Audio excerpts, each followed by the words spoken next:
Welcome back to Access Anime. I'm Henshin Ikeda, and today I'll be doing a walkthrough and review of One Piece episode 574. Now, if you remember from last episode, we see King Neptune and the Minister of the Right still have not told Luffy or the Straw Hat crew about the boxes with explosives in them that went to Big Ma'am.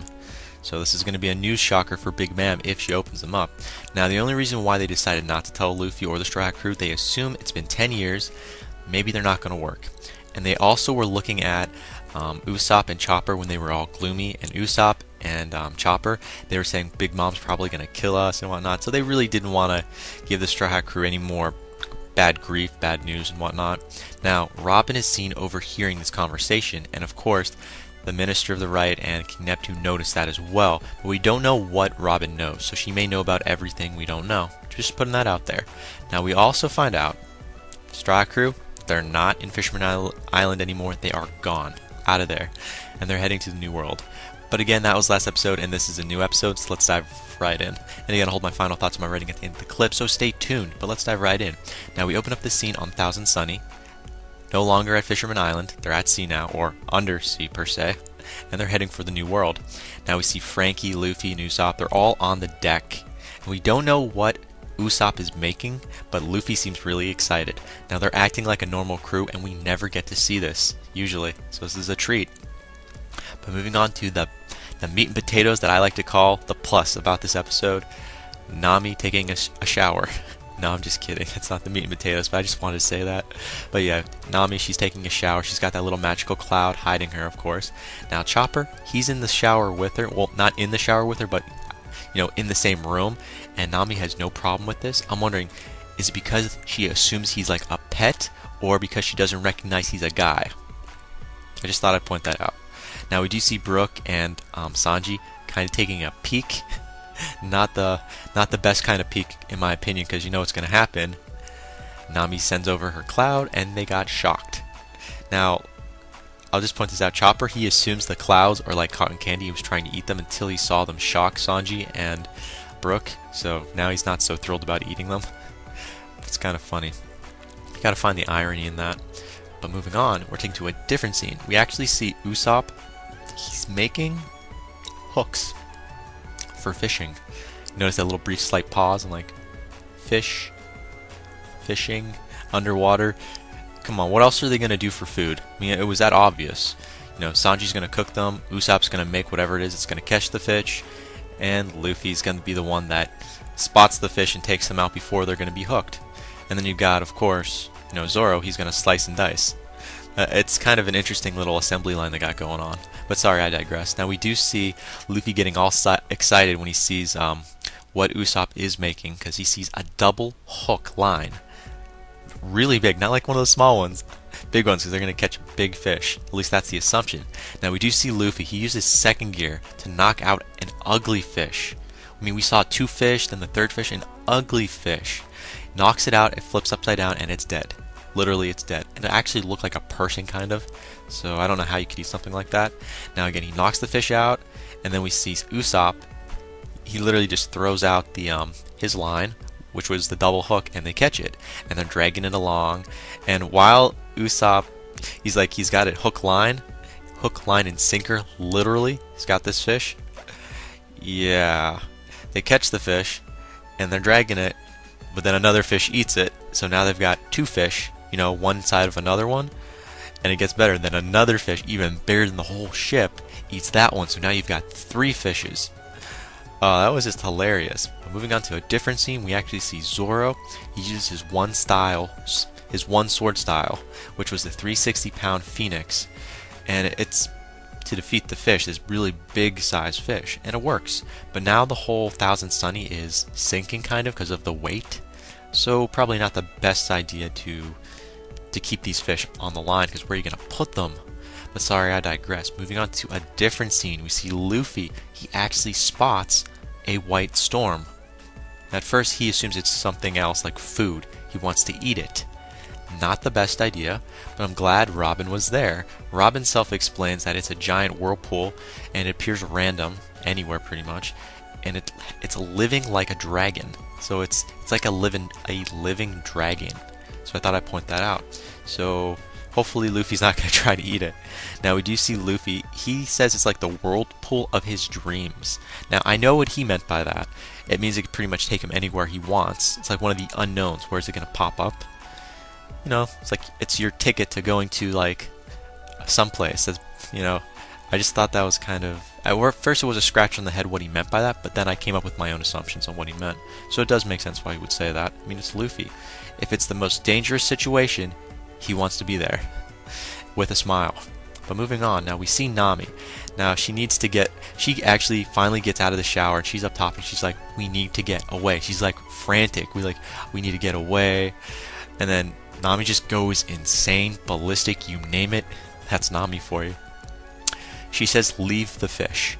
Literally, leave the fish. It's dragging us. It's being sucked into this whirlpool. Yeah, it's not really panning out with everyone else. They don't really want to get rid of it, but they don't really have a choice, but they don't get rid of it.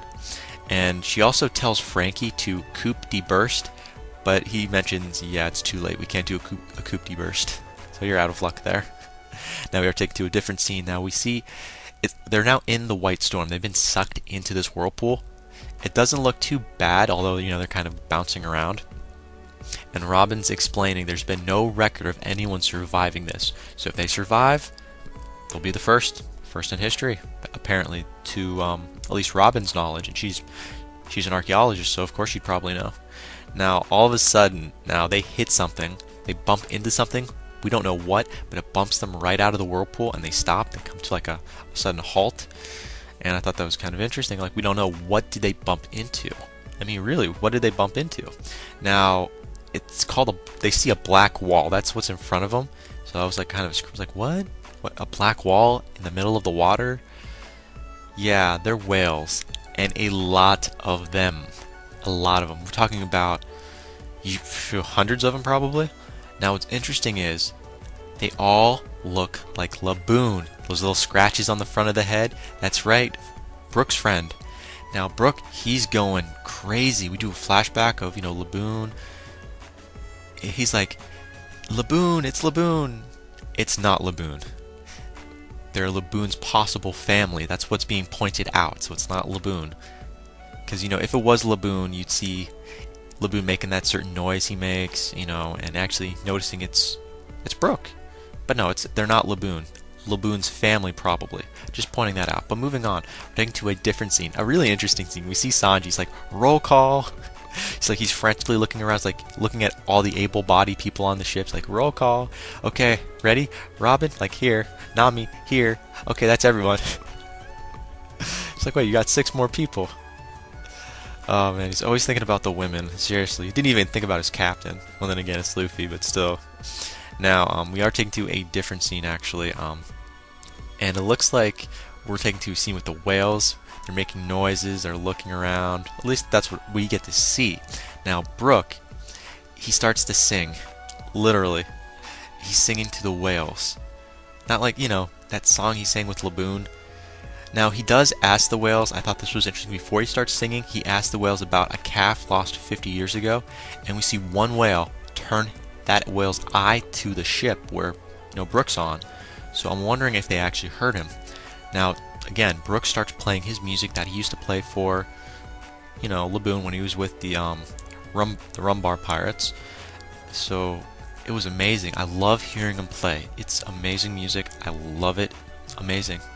Now, this was kind of interesting.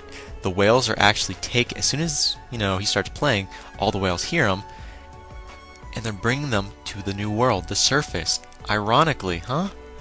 Yeah, all the whales are smiling, they're listening, they love the music. Now, this is the most amazing part, in my opinion, of this episode. We do a flashback of every single character on Thousand Sunny. All of their progression up until this point. Like, during their time skip, everything they did to work up, like wow. This was their progression. We do an independent clip of each different character while the music is actually playing, may I add. And it's amazing. I'm sorry, I'll say it again. It was amazing. This is something, for a One Piece fan, this is nostalgia. We love seeing this. But sorry, I digress. We do see the Thousand Sunny finally hitting the new world. And they're doing a countdown. The whole crew is doing a countdown, and they finally go straight up and they're into the water. And they come right out. and you see all the whales around them. And again, we see Brook. He says, I'll tell Laboon when I see him that he's got family out there. He's like informing the whales that if he comes across Laboon, if and when he comes across Laboon, he'll inform them. And please keep in mind, you do have another whale son, or Laboon is out there. Basically just informing them before they leave. And so now they are in the new world, and they're caught in a storm, more or less. But Chopper, he spots ships off in the distance, and we are left with Navy vessels, a couple of them. So again, that's where the episode ends. Now, final thoughts? Well, first of all, the Navy pirates, I said Navy pirates, the Navy vessels that they spot, who's in charge? Is it Smoker? Is it Tashigi? We don't know. There's a strong possibility. Just putting that out there. Now, as for the white storms that we found down below, they're called the White Storm. I'm wondering if they're going to use that again in the future episodes to map out faster routes to get to where they're going. Just putting that out there. And remember, they also have their fish they caught. They still have it. They brought it up with them. I thought they may have lost it. No, they still have it. Now, also, a couple more final thoughts. What island are they going to hit next? That's after they evade and leave the Navy vessels that they're approaching. What's going to be their next destination? Are they going to go to that Samurai Island that we actually got to read in the manga? Or is it one of the other islands? We don't know. But again, that is it for my final thoughts. As per my rating, I have to give this a 3.5 out of 5. Even because we had nostalgia because of the ending, we saw little split scenes of all the characters and their progression. That was a plus. The music most definitely saved this rating, in my opinion. But there were no character progression, really. No new characters, no fighting. So you got to break this down in what we actually saw. This deserves a 3 out of 5. I mean, it still was a okay episode, but it wasn't the best. It wasn't great. It was at the best a 3.5 out of 5. So final rating, 3.5 out of 5. But again, that ends it for my rating. But definitely comment down below, thumbs up, thumbs down, subscribe above, let me know what you thought of this episode, and let me know what you think is going to happen in the next episode coming up. Most definitely what you think about those Navy vessels that showed up out of nowhere. And definitely check me out on Twitter, and follow me if you want. But again, that ends it for my walkthrough and review of One Piece episode 574. Now again, I still have a couple more walkthroughs and reviews to do today. I probably am only going to get to do one more, but I'll try to fit 2 in today, but definitely look forward to tomorrow. But again, that ends it for now. Before I go, I gotta say it, you can't stop the access, but you can watch the feed. I'll see you later, guys.